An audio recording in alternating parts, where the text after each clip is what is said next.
to the 23-yard line. The Cowboys offense heading back out and ready to go again. And 3 interceptions in this game. And I would have to think, I wasn't a quarterback, but number 4 is kind of, you're like, oh, man, I can't throw 4. No, and what's interesting is, what do the coaches decide to do now? Having thrown 3, do you alter your offensive strategy? Do you take the ball out of his hands and maybe turn to the running game? Or do you have that supreme confidence that he's going to turn things around? We'll see what they do. They come out 5 wide, 3 of them to the right side. Carr will try it again on 2nd down. Green's got it over the middle.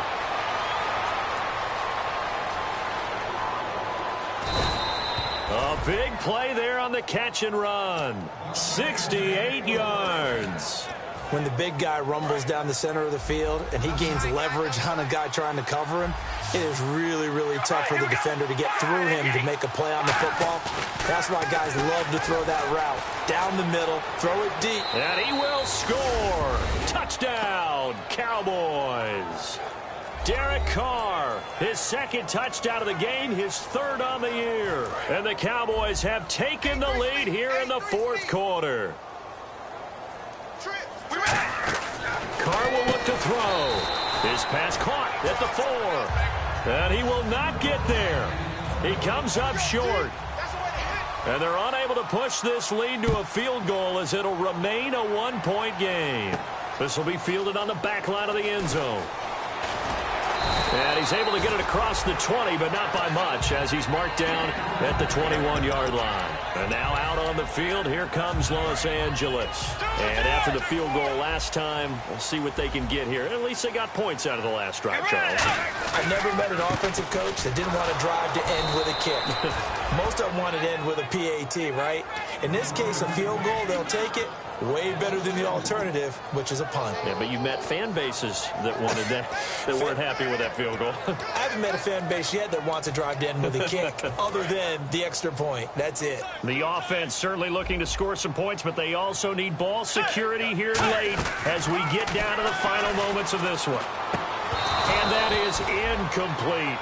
We know it's not an easy job to go out and catch passes when people are trying to tackle you and knock the ball away. But the bottom line is, that's a pass he's got to have and a pass he should have caught. On 3rd down, Bridgewater. And he comes back with one complete. And he will have a 1st down as they get him to the ground at the 37. And let's see what the defensive coordinator may have up his sleeve here to try to get this final last stand and win this football game. And he'll be brought down just shy of the 45. A solid run on 1st down. Gain of 7 leaves him with a 2nd and 3. And once again, leverage wins. The offensive line, lower than the defensive front. They moved them and found some good space for the guy carrying the ball. Now Mason. Call it no gain that time as it's going to leave him with a 3rd and about 3 to go. Time for a break. We'll come back for the electrifying conclusion after this. And the defense lines up looking for one final stop. And they will be playing for the pass in this situation, not expecting any type of a run. Back to throw. On the right side, this is Austin with a catch. One score down, here we go. They're going to go for it here on 4th down. A short gain that doesn't get them the 1st down brings up a 4th down situation. Really nice job defensively. They knew where the sticks were. They got the stop before. And they hit him as he throws, as this one's going to go straight down to the turf. Incomplete. So out come the Cowboys now as their offense gets set to take over. They're up by 1. They have the football. The key here is just don't do anything silly, right, Charles? That's exactly right. You know, all the admonitions as they ran out there. Take care of the ball. Secure everything. Be tight in everything that you do. No let up, no crazy plays, and they can go home with a victory. Let's see here if they can do all those things and hang on to this victory. An ex-teammate used to tell me all the time, I hate experienced quarterbacks because no matter what, you really can't hide what you're doing. And I think that right there, he knew right away where the blitz was coming from, where his primary guy was going to be, and he ended up going to a secondary target for a nice game. I was just going to ask you, that wasn't the primary target. He's so good at that, isn't he? I think he knew right away that he wasn't going to get to his primary guy. I think he read that as soon as he got to the line of scrimmage, knew where the pressure was going to come from, and said, I know how to beat that, and that's what he did. Play clock down to 2, and we get a signal and a timeout. It's just their first. They've got 2 more to use here in the final stages.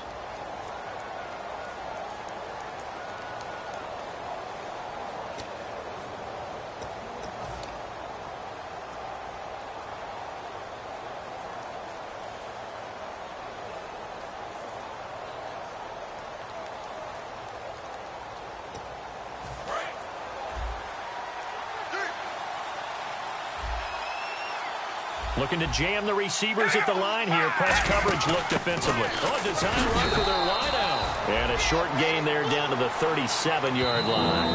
And now the Rams are going to halt things as they want a timeout. It's just their first. They've got 2 more to use here in the final stages. The Rams go nickel here defensively on 3rd.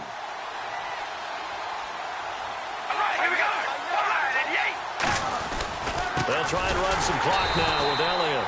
And the Rams are going to go ahead and take another timeout. That'll be their second, so 1 more chance to stop the clock here. And we'll be back. And he has got it from 55 yards away. That was never in doubt.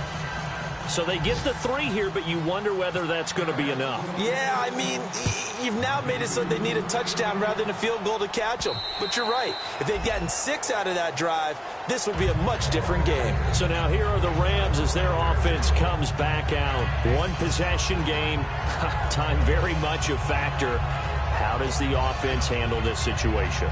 Well, in a lot of cases, they should be somewhat relaxed. And I know that's counterintuitive because this is a pressure situation. But this is Friday practice every week of the season. You go over this situation, having to go downfield, limited timeouts, got to get out of bounds and keep the drive going and set yourself up. Defensively, you can't just lay back and let them do whatever they want. So it is a cat and mouse deal here. How much pressure will the defense bring, and how much pressure can the offense handle? We're going to find out.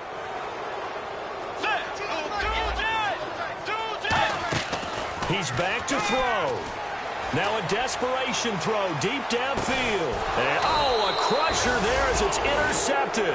A great read, and it's picked off. And they have the football and will take over at the 24-yard line. And out now come the Cowboys. They have the lead, obviously, late in the game. I guess the good news for them is if for some reason they would make a mistake, a field goal does the opposition no good. Everyone loves to have a little bit of a cushion, and that helps you immeasurably. But the bottom line is do all the things that you're taught in order to close out the game. Don't even let that become an issue. Yeah, but still a 1-possession game. This one not fully over yet.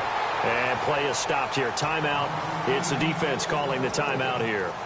It'll be their 3rd and final timeout, so as they talk things over, we'll step aside. So 2nd and 9, the defense looking to put them in a bad spot here. They come up in an offset eye. They stay on the ground, but this time it's Elliott. And he'll fight forward to about the 27-yard line. Just a couple on the ground there, and that's going to bring up 3rd and about 6. Tough day, tough sledding right there, and it's been that way the entire game. Not a whole lot of room to ramble for him. Yeah, you're right. It's been that way all afternoon. Didn't get a whole lot better there.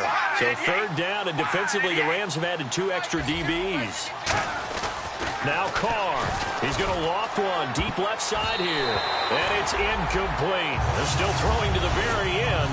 But now this game is over.